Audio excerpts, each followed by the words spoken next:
உலகமெங்கும் உள்ள ஜீ தமிழ் நேயர்களுக்கு காலை வணக்கம்.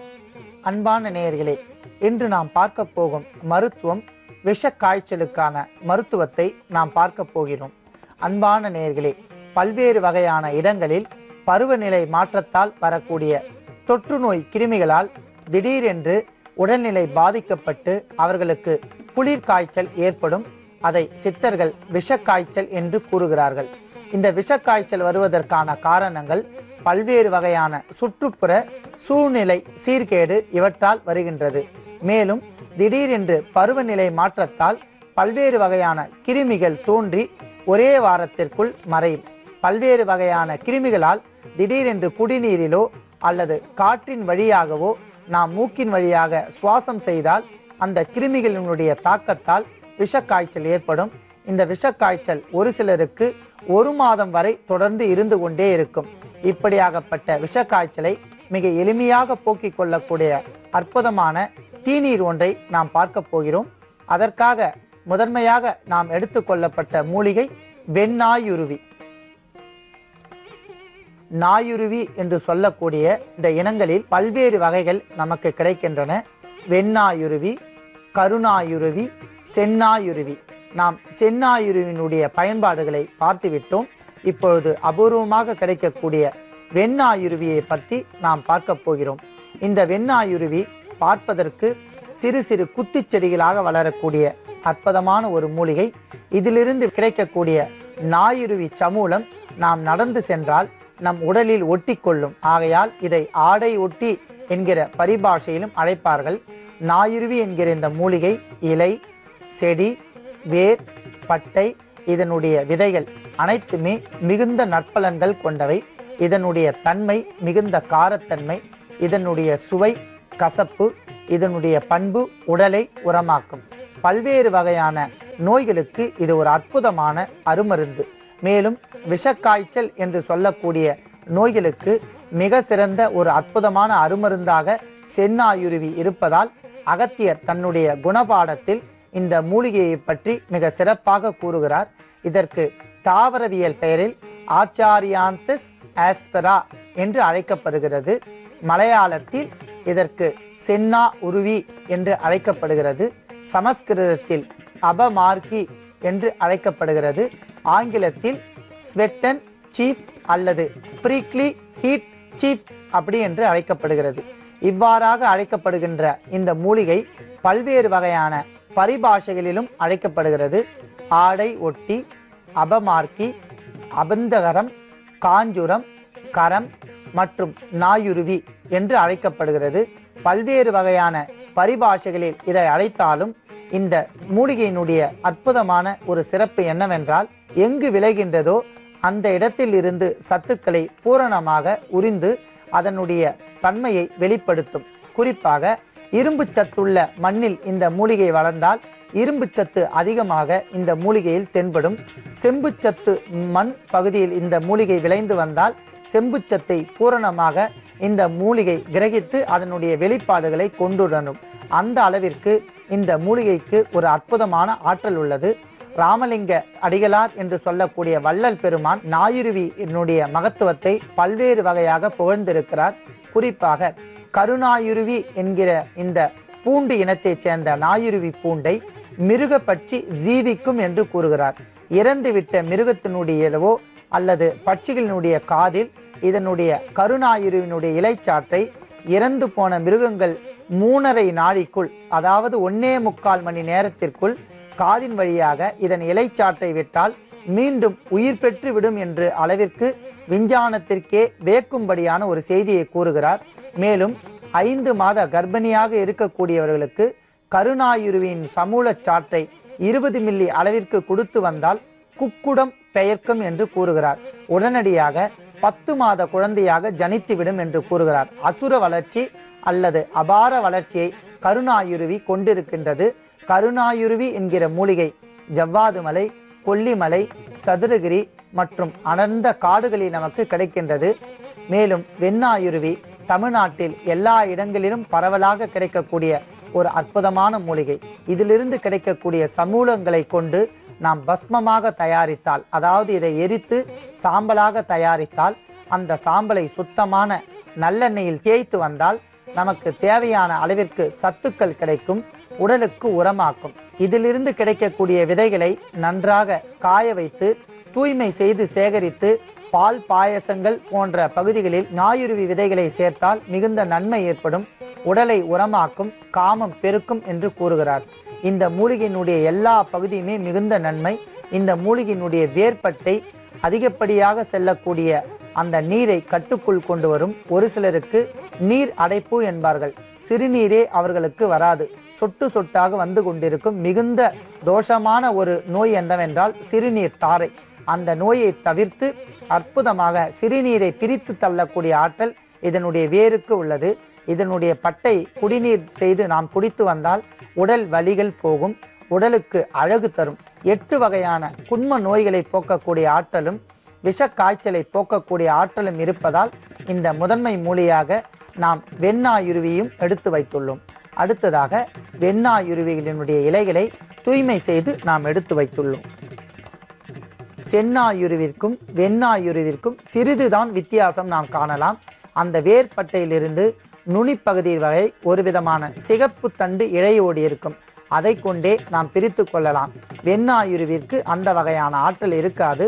செந்நாயுருவிற்கு சிகப்பு கலரில் அதனுடைய தண்டுகள் இருந்தால் அவை செந்நாயுருவி, அதே வேளையில் கரிய நிறமாக இருந்தால் அவை கருநாயுருவி என்று அழைக்கப்படுகிறது. அடுத்ததாக இந்த விஷ காய்ச்சலுக்கான அற்புதமான மற்றொரு மூலிகை மிளகு. மிளகு மிக சிறந்த ஒரு கபம் அகற்றி கோழை போக்கி விடாத சுரங்களை அற்புதமான விட வைக்கக்கூடிய ஆற்றல் இதற்கு உள்ளது. இரத்தத்தில் உள்ள விஷ கிருமிகள் நமக்கு கலந்துவிட்டால் இந்த மிளகை நாம் தினந்தோறும் உண்டு வந்தால் அந்த மிளகின் மூலமாக நமக்கு கிடைக்கக்கூடிய ஆற்றல் கபத்தை அறுத்து நெஞ்சிக்கோழையை விலக்கி நமக்கு வரக்கூடிய சுரங்களை தணிந்து விஷத்தை போக்கக்கூடிய ஆற்றல் இருப்பதால் மிளகையும் நாம் எடுத்துக்கொள்ளலாம். அடுத்ததாக பூண்டு மிக சிறந்த ஒரு கிருமி நாசினி. உடலுக்கு உள்ளே செல்லக்கூடிய எல்லா வகையான நோய்களுக்கும் தடுத்து நிற்பதற்கான அற்புதமான ஒரு காரணி இந்த பூண்டில் உள்ளது. பூண்டிலிருந்து வரக்கூடிய நறுமணம் பல்வேறு வகையான விஷப்பூச்சிகளுக்கு ஒரு அருமருந்தாக திகழ்கின்றது. இதிலிருந்து கிடைக்கக்கூடிய என்சைம்களை நாம் சுவைத்து வந்தோமானால் புற்றுநோய் வராமல் பாதுகாக்கக்கூடிய ஆற்றல், நொதித்தல் திறன் மூலம் நமக்கு வரக்கூடிய வயிற்று புண்களை தடுக்கக்கூடிய ஆற்றல், வாய்ப்பகுதியில் இருக்கக்கூடிய தோஷங்களை அத்தனையும் அகற்றக்கூடிய ஆற்றல் இந்த பூண்டிற்கு உள்ளது. மேலும் விஷ காய்ச்சலால் நமக்கு உடல் தளர்ச்சி ஏற்பட்டால் அந்த தளர்ச்சியை கட்டுக்குள் கொண்டு வரக்கூடிய ஆற்றல் பூண்டிற்கு இருப்பதால் அதையும் நாம் எடுத்துக்கொள்ளலாம். அடுத்ததாக பனை வெல்லம். பனை மரத்திலிருந்து கிடைக்கக்கூடிய அத்தனை பொருட்களுமே மிகுந்த நன்மை. பனை நுங்கு உடலுக்கு குளிர்ச்சி தரும். முகப்பரு மற்றும் வேனில் கட்டிகள் வந்தால் இலசாக இருக்கக்கூடிய பனை நுங்கை எடுத்து நாம் தோல் சீவி அப்படியே கூழாக்கி நம் முகத்தில் தடவி வந்தால் அந்த குளிர்ச்சியால் நமக்கு பருக்கள் மறைந்து வேனில் கட்டிகள் படிப்படியாக நீங்கிவிடும். வெம்மை காலத்தில் வரக்கூடிய தாக தணிப்பதில் அற்புதமான பங்கு பனை நுங்கு நமக்கு கிடைக்கின்றது. மேலும் பனம்பழம் மிக சிறந்த ஒரு அற்புதமான ஒரு பழம், மிகுந்த வாசனை தரக்கூடிய ஒரு பழம். பனை மரத்திலிருந்து இயற்கையாக கீழே விழுந்து இருக்கக்கூடிய பனைம்பழத்தை எடுத்து வந்து சுட்டு நாம் சாப்பிட்டால் நாவிற்கு உடலுக்கும் மிகுந்த நன்மை, உடலை உரமாக்கும். நார்ச்சத்துள்ள ஒரு அற்புதமான பழம் பனம்பழம். அளவோடு சாப்பிட வேண்டும். அளவிற்கு அதிகமாக பனம்பழம் சாப்பிட்டால் பேதி மற்றும் வாந்தி சூழ்நிலை ஏற்படும் என்பதால், அதற்கு மயக்கம் தரும் தன்மை என்பதால் அளவோடு சாப்பிட்டால் மிகுந்த நன்மை ஏற்படும். எல்லா வகையான நார்ச்சத்துக்களும் இருப்பதால் பனம்பழத்தையும் நாம் சாப்பிடலாம். அடுத்ததாக பனை மரத்திலிருந்து கிடைக்கக்கூடிய கல், பனங்கள் நாம் போதை சேர்க்காமல் அந்த இலசாக இருக்கக்கூடிய நீரை மட்டும் எடுத்து உட்கொண்டு வந்தால் வாத சூளை மற்றும் வாத சுரங்களால் வரக்கூடிய வலிகள், உடலுக்கு தேவையான சத்துக்கள் இருப்பதால் அதையும் நாம் சாப்பிடலாம். அடுத்ததாக பனை மரத்திலிருந்து கிடைக்கக்கூடிய கற்கண்டு. பனங்கற்கண்டு மிகுந்த குளிர்ச்சி தரும், நாவறட்சியை கட்டுக்குள் கொண்டு வரும்.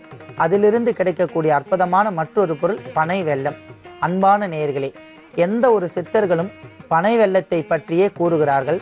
நாம் சூரணம் தயாரித்து பசுநெய்யோடு சேர்த்து சாப்பிடும்போது பனை வெல்லத்தை சேர்த்து சாப்பிட்டால் மிகுந்த நன்மை என்பதாலும், பனை வெல்லத்திற்கு உடலுக்கு வரக்கூடிய பல்வேறு வகையான சுரங்களை தடுக்கும் ஆற்றல் இருப்பதாலும், உடலுக்கு குளிர்ச்சி தரும் என்பதனாலும் பனை வெல்லத்தையும் நாம் எடுத்துக்கொள்ளலாம்.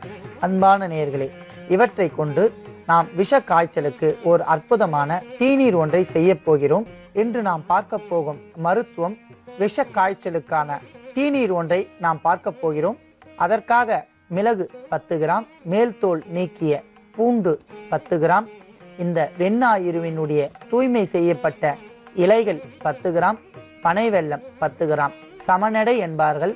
அத்தனை பொருட்களில் இருந்தும் 10 கிராம் எடுத்துக்கொண்டு அதை நாம் சுத்தமான முறையில் அரைத்து விழுதாக எடுத்து வைத்துள்ளோம். வெண்ணாயிருவினுடைய இலைகள் 10 கிராம், மிளகு 10 கிராம், பூண்டு 10 கிராம், ஞாயிறுவினுடைய இலைகள் 10 கிராம், இவையெல்லாம் சேர்ந்து நாம் விழுதாக அரைத்து வைத்துள்ளோம்.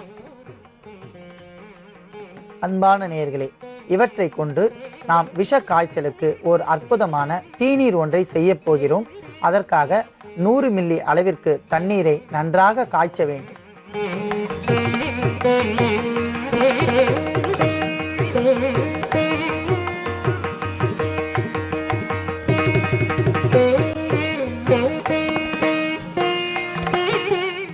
நன்றாக கொதித்து கொண்டிருக்கின்ற நீரில் நாம் அத்தனை பொருட்களையும் விழுதாக அரைத்து வைத்துள்ளோம். அந்த விழுதில் இருந்து ஒரு தேக்கரண்டி அளவிற்கு நீரில் சேர்க்க வேண்டும்.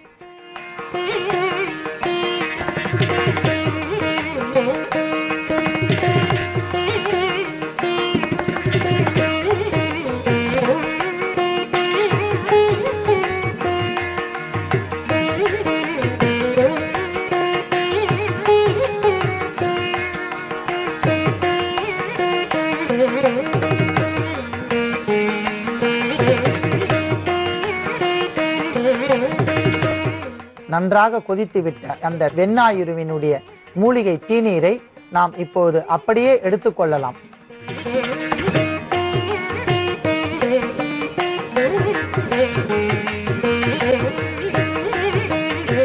கடுமையான விஷ ஜுரங்கள் இருப்பவர்கள் மட்டும் இந்த தீநீரை காலை வேளை உணவிற்கு முன்பாக 50 மில்லி அளவிற்கு 3 நாட்கள் தொடர்ந்து எடுக்க வேண்டும். ஒரு நாளைக்கு ஒரு வேளை மட்டுமே. நன்றாக குறித்து கொள்ளுங்கள் அன்பான நேயர்களே. நாள் ஒன்றிற்கு 50 மில்லி அளவிற்கு காலை வேளை உணவிற்கு முன்பாக ஒரு நாள் ஒன்றிற்கு ஒரு முறை மட்டுமே. கடுமையான விஷ ஜுரங்கள் மற்றும் தொடர்ந்து ஜுரங்கள் இருப்பவர்களுக்கு மட்டும் 3 நாட்கள். சாதாரணமாக உடல்வலி காரணமாகவோ அல்லது இயல்பான முறையில் ஒருவருக்கு உடலில் சுரங்கள் வந்தால் அவர்கள் ஒரே வேளை மட்டும் எடுத்துக்கொண்டால் மிக எளிதாக குறைந்தபட்சம் 3 மணி நேரத்திற்குள் இந்த ஜுரங்களினுடைய படிப்படியான அந்த காய்ச்சல் தணிந்து உடல் இயல்பான நிலைமைக்கு திரும்பிவிடும். சாதாரண காய்ச்சல் உள்ளவர்களுக்கும் இந்த தீநீரை தரலாம். இந்த அற்புதமான வெண்ணாயிருவினுடைய தீநீரை நீங்களே தயாரிக்கலாம். பிறருக்கும் இந்த தீநீரினுடைய மருத்துவ குணத்தை கூறி பரிந்துரை செய்யலாம். இடைவேளைக்கு முன்பாக நாம் வெண்ணாயிருவி என்கிற மூலிகையை கொண்டு கடுமையான விஷ காய்ச்சலுக்கான அற்புதமான தீநீர் ஒன்றை பார்த்தோம். அதை எவ்வாறு தயாரித்தோம் என்கிற செய்முறையும் பார்த்தோம். அதன் பிறகாக நாம் துணை மருத்துவமாக அற்புதமான சிகிச்சை முறையை பார்க்க போகிறோம். ஒரு சிலருக்கு என்னதான் உடலில் ஆரோக்கியம் இருந்தாலும் அவர்கள் சிறுநீர் ஒழுங்காக கழிக்க முடியாது. ஏனென்றால் அவர்களுக்கு சிறுநீர் பாதையில் சதை அடைப்பு என்கிற நோய் ஏற்பட்டிருக்கும். அந்த சதை அடைத்து கொண்டிருந்தால் சிறுநீர் சொட்டு சொட்டாக வருமே தவிர தாராளமாக அவர்களுக்கு சிறுநீர் பிரியாது. இந்த நோய் உடையவர்கள் கண்டிப்பாக அறுவை சிகிச்சை மேற்கொள்ள வேண்டிய சூழ்நிலை வரும். ஆனால் அந்த சூழ்நிலையை மாற்றி மிக இயல்பான முறையில் அந்த சதை அடைப்பையும் நீக்கி தாராளமாக சிறுநீர் பிரியக்கூடிய அற்புதமான மருத்துவத்தை இப்போது நாம் பார்க்கலாம். அதற்காக நாம் எடுத்துக்கொள்ளப்பட்ட மூலிகை செந்நாயிருவினுடைய இலைகள். அடுத்ததாக செந்நாயிருவினுடைய அடி வேர் பகுதி சுமார் 2 இன்ச் அளவிற்கு நாம் வேர் பகுதியை வேரோடு எடுத்து வெட்டி வர வேண்டும். அன்பான நேயர்களே, தங்களுக்கு முக்கியமான வேண்டுகோள், எந்த மூலிகையும் வேரோடு நாம் பிடுங்கக்கூடாது. ஏனென்றால் கண்டிப்பாக சித்தர்களுடைய சாபத்திற்கு ஆளாவார்கள். அறிவியல் ரீதியாக பார்த்தால் அப்படி நாம் பிடுங்கிவிட்டால் அந்த இனத்தை நாம் அழித்து விடுவோம். அதற்கு பதிலாக அந்த இனத்தில் இருக்கக்கூடிய விதைகளை 10 இடத்திலாவது நாம் தூவ வேண்டும். அப்பொழுதுதான் இந்த இனம் விருத்தி அடைந்து அடுத்து வரும் மக்கள் தொகைக்கு இந்த அற்புதமான மூலிகை பயன்படும். ஆகையால் வேரோடு பிடுங்கி வந்தால் அந்த மூலிகைக்கு பதிலாக 10 மூலிகை நாம் நட வேண்டும் என்பதை அன்பு வேண்டுகோளாக ஏற்று வேரோடு பிடுங்குவதை தவிர்க்கவும். நோயினுடைய காரணங்களை கொண்டும் தேவை ஏற்பட்டால் மட்டுமே இந்த மூலிகையை நாம் எடுக்க வேண்டும். மேலும் இந்த மூலிகையை எடுத்துவிட்டால் உடனடியாக சிறிது விதைகளை தூவிவிட்டால் 10 மூலிகையாவது வளர்ந்துவிடும். ஆகையால் இந்த மூலிகையை அப்படியே நாம் எடுத்துக்கொள்ளலாம். வேருக்கு மிக சிறந்த ஒரு ஆற்றல் உள்ளது. இதற்கு ஒரு பழமொழியே உள்ளது. வேரை பாரு, அதன் தழையை பாரு, மிஞ்சினால் மருந்தை பாரு என்று கூறுவார்கள். முதலில் நாம் வேரை கொண்டே வைத்தியம் செய்ய வேண்டும்.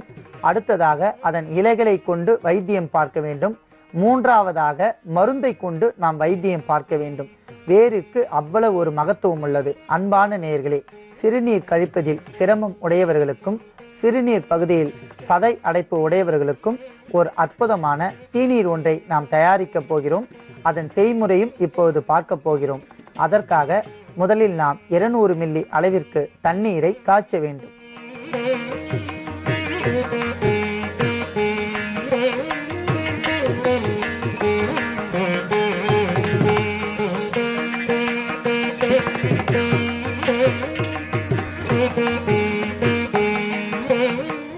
நன்றாக காய்ந்து கொண்டிருக்கின்ற நீரில் நாம் 10 கிராம் அளவிற்கு வெண்ணாயுருவினுடைய இலைகளை இட வேண்டும்.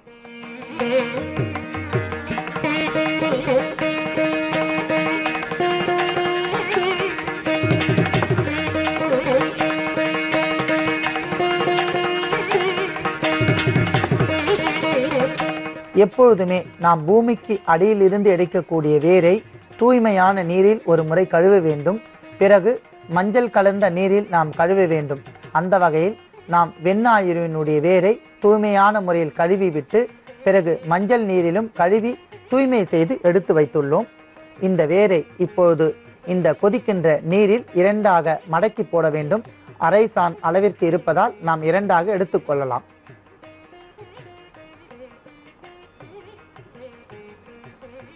நன்றாக மடித்துவிட்ட இந்த மூலிகை வேரை நீரில் இடலாம்.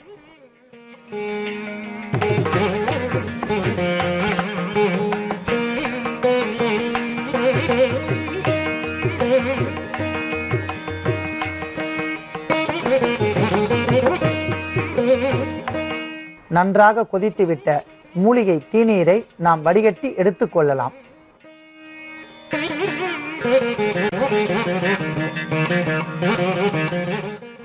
அன்பான நேயர்களுக்கு ஒரு வேண்டுகோள். இந்த சிறுநீரக பையில் சதை அடைப்பு உடையவர்களும் சிறுநீரக கோளாறு உடையவர்கள் மட்டுமே இந்த தீநீரை சாப்பிட வேண்டும். இயல்பாக உடையவர்கள் கண்டிப்பாக இந்த தீநீரை சாப்பிடக்கூடாது. ஏனென்றால் நீரை அளவிற்கு அதிகமாக வெளியேற்றக்கூடிய ஆற்றல் இந்த தீநீருக்கு இருப்பதால் நோய் உடையவர்கள் மட்டும் இந்த தீநீரை எடுக்க வேண்டும். அன்பான நேயர்களே, சதை அடைப்பு மற்றும் சிறுநீர் சொட்டு சொட்டாக வருகின்ற நோய் உடையவர்கள் கண்டிப்பாக இந்த மூலிகை தீநீரை தயாரித்து தினந்தோறும் 4 வேளைக்கு உணவு சாப்பிட்ட பிறகு 50 மில்லி அளவிற்கு காலையிலோ நண்பகலோ அல்லது மாலையிலோ ஏதேனும் ஒரு வேளையில் குடித்து வந்தால் சிறுநீரக பைகள் நன்றாக இயங்கி சதை அடைப்பில் இருக்கக்கூடிய அந்த சதை அடைப்பு படிப்படியாக கரைந்து சிறுநீர் தாராளமாக வெளியேறும். அந்த நோய் அவர்களுக்கு படிப்படியாக குறைந்துவிடும். 1 மண்டலம் வரை சாப்பிட்டு வரலாம். அரை மண்டலத்தில் அவர்களுக்கு குணம் பெற்றுவிட்டால் இந்த தீநீர் குடிப்பதை நிறுத்திவிட வேண்டும். நேயர்களே, நீங்களும் நோய் இருந்தால் இந்த தீநீரை குடித்து வந்தால் அற்புதமான முறையில் குணம் பெறலாம். பிறருக்கும் இந்த தீநீரை பற்றி எடுத்து கூறலாம். நீங்கள் நோயின்றி வாழ வேண்டுகிறேன். நன்றி, வணக்கம்.